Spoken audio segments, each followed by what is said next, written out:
So, one final question about the Annihilator Cup, and then I wanted to get into EVO. Did you playing in an Annihilator Cup influence your decision to go to EVO at all? Or I were you already like kind of already? want. I already kind of wanted to go, but I think afterwards I really wanted to go Mhm. because I. What made me really want to go? I'm trying to think. Like, I think as it got closer, I was kind of getting more and more FOMO. I guess Mm. of like, oh, if I don't go, like, am I gonna miss out? Like I've never been before. I've never seen anybody even IRL stream at Hmm. Evo before. Um, so I was like, yeah, okay. Like, I think after playing it definitely made me want to go more, but Hmm. I don't know what specific thing really got me into like wanting to go more. But I've been Yeah. talking about it, so I was like, yeah, it'd be cool to go to Evo. Gotcha. And are you happy you went? Yeah. Oh, dude, it was amazing. Okay. Like we Good. we went and yeah, like we went and uh, playing Project L was sick. Hmm. That was super sick because I know some of the Riot guys just from like League of Legends and stuff because Yeah. I played a bunch of League, so like I knew some of the Riot people and we got to do that and then Kenny and the Yo Video Games guys were like they were like, oh yeah, come play with us, like it'll be sick. So I was like, okay, cool, whatever.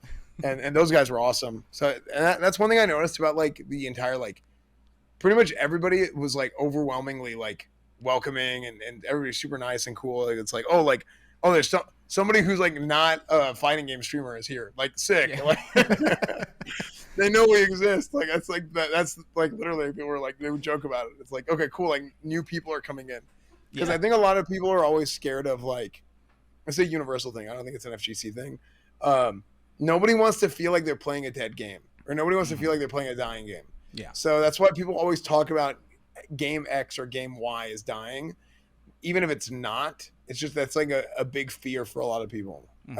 especially if like you're playing something that's competitive, because if you're playing something competitive and it's like you're good at a dead game, then that's not cool, right? So like you don't want to be good at a dead game. But then if you are playing like let's say like an MMO, you don't want to play an MMO that's dead because like you want to feel like you're in a big like living world. So I think that's really just what it comes down to.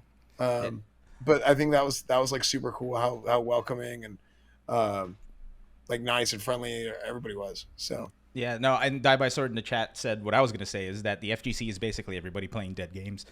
I don't know if you got to walk by the community tournaments, but like there were people playing like Street Fighter 2 Super Turbo, like yeah, I they saw brought that. like the arcade boards. Yeah, Yeah, there was oh, that was what else? sick. There was like a Third Strike tournament. Like they had a bunch of stuff like Guilty Gear, Yeah, X, and Core Plus R from like the early 2000s. Like, yeah. so I wanted to ask, since you were talking about like looking from the outside in, did you have any like preconceived notions at all? And this is a question from Bob Ace from our Discord. Did you have any like preconceived notions about the FGC or about Evo before you came? Um, hmm. I mean, I expected it to be hype. Hmm. I did expect it to be hype because I thought that would be cool. Like I thought like actually watching like the finals and stuff would probably be sick. Um, I really didn't have any like specific expectation of anything going on because I was like, is this thing even like? Is there an expo hall? Is it just a tournament? Like, wow. And they're like, yeah, there's like an expo hall, but apparently that's something new that happened recently in the last few years after like RTS kind of took over Yeah. handling Evo, which by the way is they've done such a damn good job. Like I legitimately thought going to Evo was probably like the best convention that I've been to in like 2 or 3 years. Oh, Like it's wow. like a gaming convention Hmm. because like it used to be a few years ago you go to PAX and then this developer is here with their new game that's not out yet. This developer is here demoing something. Oh, this game just came out a little while ago, but they have like a booth over here and people can come play it. And it used to be that was just how gaming conventions were. Like you would have vendors on one side, you would have booths and big displays set up with like different game devs are there for you to play their games, and it hasn't been like that recently, Mm. probably because of COVID and all that. But um, PAX was like that. PAX was a really good example. Somebody that did that really well. It felt like an old like 2018 PAX at Evo because you had Project L, which literally nobody had seen yet, like as far as being able to actually play it Hmm. publicly. So now if you went to Evo, you could get in line and play Project L. They got sick. They had MK1. They had Tekken 8. They have all these games there. Now it's smaller, I guess, because it's like specific to fighting games, but like for the target audience of what it was like super cool. Like, I mean, I really hope like more game conventions can get back to that and getting more like game developers and stuff out to the conventions and all that. So I just think they owned with that because they made it into, you go 2 days for the convention and then you go the last day for the finals. Mm-hmm. So I loved it. That was great. Oh, that's awesome. Yeah, that was actually going to be my next question is how it compares because I know you're somebody who travels a lot. I think I saw you at like Anime Expo. You were at TwitchCon. So that's really cool to hear that like that measures up in that way. Yeah. That's oddly surprising, I think, just because like I think I remember like the first year that they did EVO at that convention center because it used to be at the Westin, like all the way at the other end of the strip, and then like the finals was on Sunday at the Mandalay Bay, so everybody had to like migrate over. Yeah. So seeing it being compared to like a really good convention is awesome, especially because like, did you compete at all, or were you there? No, I mean I was just there to hang out and I think next year I probably will because that'll be funny. I mean, I just think it'd be funny if like I won one. Because like, yeah. So that would be the goal. The goal would be to win, to not go like. No, the goal would be to actually win like a set or whatever. Mm-hmm. Like not go like 0-2, but like I would actually. The goal would be to try and win one set. Yeah, dude, that's the whole FGC struggle. Like to not go 0-2. Yeah. Yeah, because like a quarter of the think about it this way: a quarter of the tournament goes 0-2. Yeah. Like 1/4 of the tournament goes 0-2. That's scary. Well, and also, dude, imagine, hey, you're in pools, right? And it's like, okay, who are you going up against? Okay, you got Daigo. Congrats. Yeah. Like it could. I mean, imagine the guy going up against Justin Wong. For the first match. It's like, okay, well, that's a wrap, right? Yep. So yeah, like Ulsan, who was like I think 4th in Tekken, was in my pool for Tekken. So I was like, well, I guess that's that. Yeah, exactly. Yeah. So this is how it goes. I think that's kind of the allure of the FGC, right? Because as far as other esports go, like, is there any other esport that you can think of where you can go sign up for a tournament and then all of a sudden you're playing alongside, like the top players? No, I don't think so. That I think is what makes EVO so hype. Is you can have any like random unknown like show up and be like, wait, who's this guy? Now it doesn't typically happen because like the guys who are like there's so many people that are so good, but the fact that it can happen and it's not completely unrealistic. I mean, like I just from like talking like hearing stuff because I haven't been around a long time, but hearing about like some of these guys like, oh yeah, this guy, he started playing a few years ago and now he's like one of the best. Or like this guy, I'm trying to think, was it Punk who kind of came up in like Street Fighter 5? Is that right? Yeah, he won like an online tournament to go to a Red Bull event that was a Capcom qualifier, and he like was very close to qualifying, and he came kind of out of nowhere. And then that's how people got to know him, and then now he's like one of the best players in the world. Yeah, no, and it was the same thing at Tekken with a player named Genghis Don, who's from the USA. If I'm remembering correctly, like EVO was his first tournament. Oh yeah, you're right. He was from he's from Atlanta, I think it was. Yeah. Yeah. I was right in front of those guys. He had a crew just like ATL. It was so funny. It was so good. They're great. Yeah, dude. Yeah. Atlanta is a big scene for Tekken. Like they know how to do it down there. Yeah. I've heard, is it just Tekken or is it like all fighting games in Atlanta? Because I think I heard DreamHack Atlanta is like a huge like fighting game. Oh yeah. Like LAN, right? Yeah. Yeah. I know as far as the Atlanta scene, I'm sure like they have a fighting scene for everything, right? Like every local scene has like somebody playing something. But I do know that the Tekken scene is like the Atlanta Tekken scene is well known, right? Because Genghis Don is from there. Anakin, who's been like a top player in Tekken for years and years and years, is from there. Poke Chop, I think, is from over there, and like he's like the most energetic man I've ever like met in my life. Yeah, he's awesome. You know who Poke Chop is? I don't. Okay, damn, I wish I would have pulled up. So there's maybe I'll pull up a video later if we have time. But he, like, if you ever watch like one of those like fighting game hype compilations, like he's the kind of guy who like pops off at people, but like not disrespectfully. Yeah. And there's a set between him and Riola. Go on. Sorry. No, there's a set between him and Riola at like before Tekken 7 came out, like Tekken brought. Also thank you for the shout out. I appreciate that. Yeah, of course.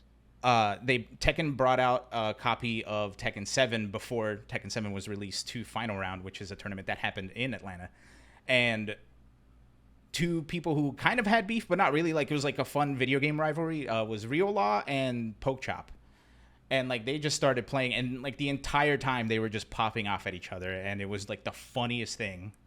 And it just kept getting fun because like Eris, you know, avoiding the puddle, who's like has like transcended the FGC at this point, was commentating, and he was just like making it even funnier. So like, I'll have to pull up that video later.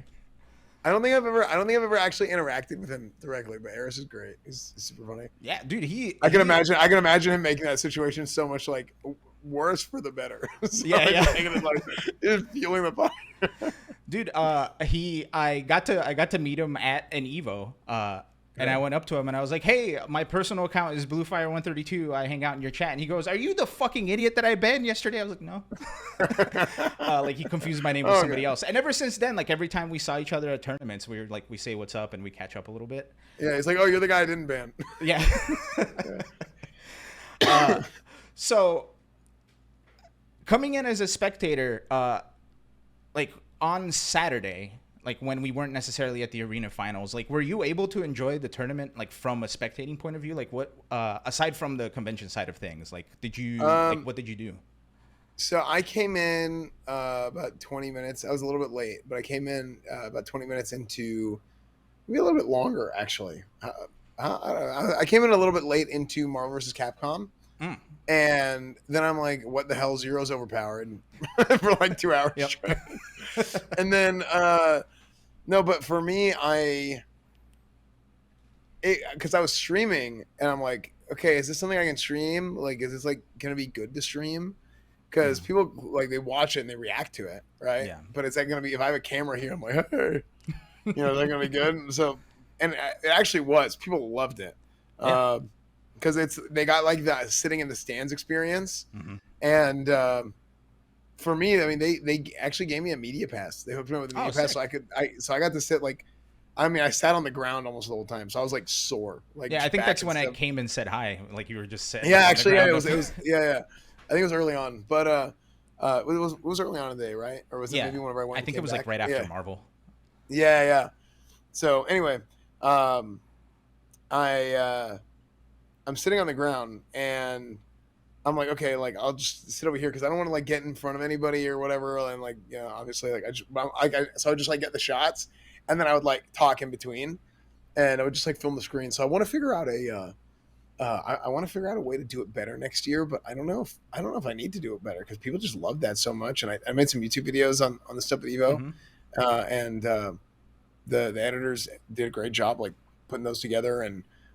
People love those videos too, so I don't know. Maybe I'll just do the exact same thing next time I go.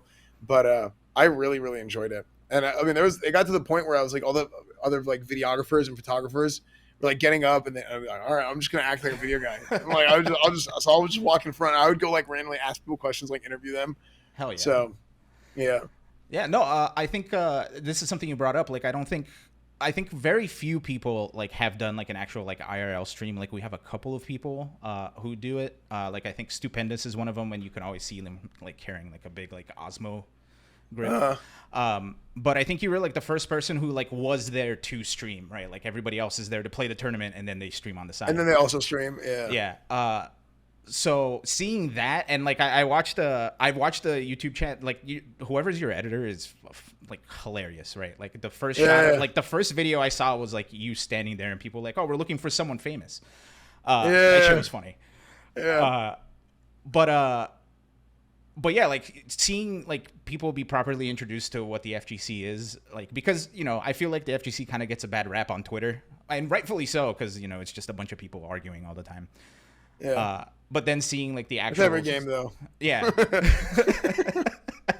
But then like seeing like the I think I saw like I was just super curious, and I wound up seeing like your VOD of you hanging out in the arena, and like seeing people in the chat get excited about what's happening on screen along with the people in the arena was like awesome, right? Because that used to be something that like we just saw like whether you were at home or at the venue, but like never quite both. So yeah. So that was pretty sick. Now, Was there any other aside from Street Fighter 6? Was there any other game that like really piqued your interest at Evo? Um, I really liked watching Tekken. Actually, Yeah, I did Tekken's like always a watching good time. Tekken.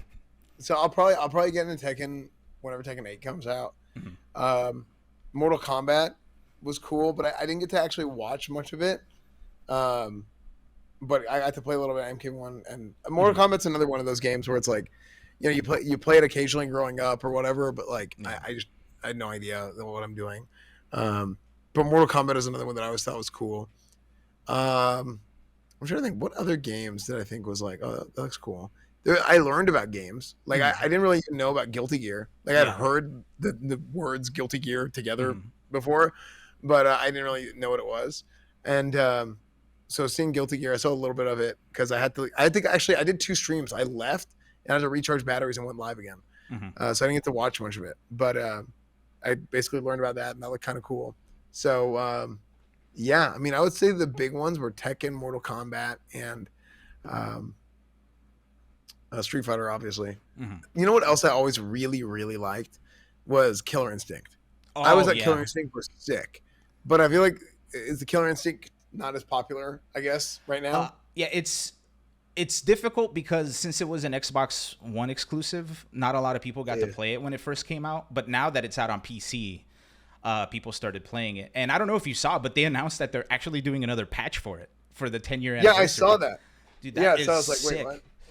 Yeah, that was so crazy because they initially just had an exhibition, right? Like they just got a bunch of top players. Like Killer Instinct is one of those, like it's one of those like niche within a niche type of games where like you can always find a crew playing it, but it's never gonna be like as far as right now, like it's never gonna be as big as like a Street Fighter. In the future, Yeah, anything's possible. yeah, But yeah, like Killer Instinct has always been super duper hype, so I'm super happy to see that game back, and I'm happy that you like it too, because like it's cool to see like people from the outside in looking at it and like being able to like relate, not necessarily relate to it, but like enjoy it, right? yeah, yeah. Uh, Marvel vs. Capcom was one that like I wanted to be like, oh, this is sick, but then what was it? Zero, Virgil, yeah, and Zero Dante. May Cry. Zero May Cry, is that what it's called? Yeah, Yeah. And I'm like, bro, they gotta put out a patch for this game. Like, yeah, it's just ridiculous. But uh, yeah. But yeah, yeah, I mean that's the one because like I think the idea of actually I had a friend who had Marvel vs. Capcom too, and I actually think as far as the like animations go, like the sprites and stuff go, I swear Marvel vs. Capcom 2 might have some of the best actual like character like sprites out of like any game ever. mhm, They're so good, and just like looking at them is like that's sick. So I yeah. even bought a bunch of them. Oh hell yeah, I'm somewhere. Yeah, yeah. There's like, can you see the Juggernaut right there? That's a big yeah, guy. sick. So yeah, Well, the big deal with Marvel is like this was kind of like the Marvel revival, as it were, because Marvel was a game that was waning, especially after Marvel vs. Capcom Infinite didn't do so hot. Uh, like there was again, it was like another one of those like niche within a niche scenes of Marvel 3, where like a couple of people were still playing it, but then once the pandemic hit, like it kind of died, right? Because nobody was able to play offline, and the online on it was ass. yeah, But they figured out through Parsec, like it was Tong who was one of the commentators at the finals, and a guy by the name of Kevin Ha in California. They found out that they could hook up a Parsec machine through Amazon Web Services, and you okay, basically had like 1 frame of delay connecting to it. So it was basically like almost like playing offline. And once they figured that out, the scene blew up during the pandemic. really, Yeah. So having it back at Evo was a huge deal, and it was like the first time like a big tournament had seen, or like a big like Marvel tournament had happened. And I think that was the biggest Marvel tournament ever, if I'm not yeah. mistaken. Yeah, I mean, So there was a lot of people there. Even at 10, I walked in. It was I swear it was like 10:30 a.m. mhm. And I'm like looking around. I'm like, dude, this place is almost like packed, like almost completely full already. And the main shows it ends at like I think it ended at like 10, Yeah. like midnight. I don't know. It ended late. So yeah, I mean that was crazy. People were just hanging out there all day. Yeah. No, and I think the crazier thing is because I love watching Marvel, but I'm not like a Marvel player, right? I think that game like just goes over my head. It's too complicated for me. Uh-huh. But like being in a crowd of people just waiting for people to drop the infinite, right? That's usually what Yeah. Marvel vs. Capcom is. And whenever it happens, it's like the hypest shit ever, because then like anything can happen, right? So Right. like as soon as that happened, like I was sitting by myself, but like once it like everybody in the arena started getting into it, I was like, oh yeah, this is why I enjoyed watching Marvel. And then Zero May Cry happened at the end, and Yeah. it is what it is. Yeah. So like you kind of like you were saying before, where a lot of developers used to go to conventions to reveal stuff. EVO is kind of like the fighting game community's version of E3, right? Right. Especially Sunday finals, because they have those big reveals. Yeah. It used to be like that was where they would reveal stuff, but now that Street Fighter 6 and Tekken 8 and Mortal Kombat, well, Mortal Kombat 1's always been kind of on the outside because it's been more popular. Like that's where they would reveal like their big reveal for the year. That's since changed, because now they have their own tours, so they save up stuff for the year. But they still had some crazy reveals at EVO this year. What did you think about the reveals and watching them in an arena with like 10,000 people? The energy is just sick. Yeah, the energy is just sick. I'm trying to think of like what. Probably the Mortal Kombat one was really good. Mortal Kombat one was really good, where it showed like Reptile and all that. You know what else is funny? Oh man, I'm gonna get. Is it Harada for Tekken? Oh yeah. Is that his name? Okay, dude. He like some people are just like funny. He's funny. Oh, like he's he just has like hilarious. he was hamming it up, and he's got the stage presence, and it's like, dude, this guy, he looks like a Tekken character. Like he's just, it's like completely dark, and he's wearing sunglasses, and it's like, like I don't know, he just looks like he's got like, he probably has his closet, and it's like costume like 3, costume 4, like he just has these different outfits. So yeah, I'm like, yeah, he just made a character, like he just made himself like a game of like people that would dress like him. Yeah, dude, he is like one of the fighting game community's memes, right? Like he walks around with a shirt saying "Don't ask me for shit," and like yeah, he always like hams it up. Like I remember a while back, there was a leak for Street Fighter 5, and this was when Ono was still working in Street Fighter 5. And Harada just laid into Ono. It was like, "Ha, you got a leak, fuck you." And then like the day before the finals of the Tekken World Tour, their stuff leaked. Oh no! So Harada just came out. It was like, everybody shut up, sit the hell down, or sit down the hell, I think is what he said. Yeah, dude, it's so funny. And like he like you said, like he's so good at hemming it up. And seeing Ono there trolling, like that was the other person that like showed up trying to hint at Tekken Cross Street Fighter. That's never gonna happen. Yeah, when hilarious. He said Tekken X and he walked. Yeah. He's like Tekken X. Is it Tekken? I don't remember if it was Tekken X or Tekken Cross. Yeah, Tekken Cross. Yeah, he said Tekken Cross. That's what it was. He said Tekken Cross, and I'm like, Tekken Cross, and I didn't get it because I've seen like Street Fighter X Tekken. Or, like in my head, I always read it as X Tekken, not Cross. So like I didn't get it at first, and I looked at chat and I was like, oh, that's what he was doing. That's funny. Yeah, because like supposedly like that is something that is still going to happen. They say, but who knows at this point. But it was so funny that he like just showed up just to do that. I think like legit. I think the loudest I've ever heard of an FGC room was when they revealed Johnny for Guilty Gear. I don't know if you were recharging your camera or not, but like it was the big Guilty Gear reveal right before the finals. Oh yeah, I didn't make him. I wasn't there. Yeah, dude, like that's a character that people have been asking for a hot minute. And really, like they showed like it was big build up. Like they showed like season, like they're having a new season for it, so they're gonna do like balance patches and all this stuff. And all of a sudden they just showed the card, right? Because Johnny's a gambling character, so they just showed like a jack of spades, I think, or like a jack of clubs, and people just lost their fucking minds. Yeah, it was sick. It was like the first time. Great whenever I love whenever stuff like that happens, where it's like something that it's kind of like, you know what this is, and then everyone like freaks out. Like that's always like, damn, that was hype. Yeah. It's so good. Sorry. Did you have like a favorite crowd reaction throughout the Sunday finals at all, or even on Saturday? Man, I'm trying to remember. Maybe whenever Mena reset the bracket at the Oh end, it yeah. was nuts. That was wild. Um, man, was that the loudest it got? I think so. That was insane. Um,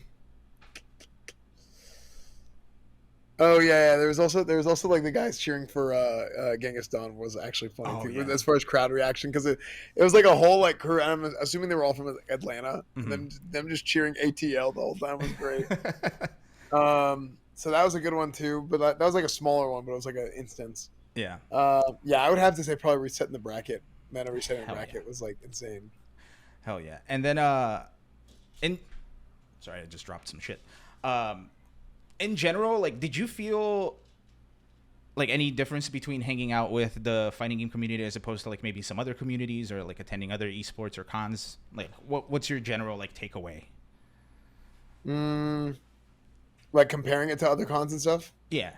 Or like the community, I think. Like did you make any Oh, friends community. or like Yeah. I mean, I had a great time. I mean, I think um, the big thing with the FGC in general was like I think I mentioned this earlier, but just everybody was so like welcoming and nice, and they were just like excited to have people around, and they were like, oh yeah, like come like check this out, or like everybody's willing to like, hey, if you need tips or you want to like learn more about this game or learn more about that game, and inviting me to stuff, and it was just cool. So I had a great time, and I would say just in general, people are just super welcoming, and I don't think there was any like um I didn't have any weird interactions. I don't mhm. think with anybody. So no, it was a good time. Hell yeah. Are you going to come back next year for Evo? Oh, 100%. Good. Yeah, definitely. Awesome.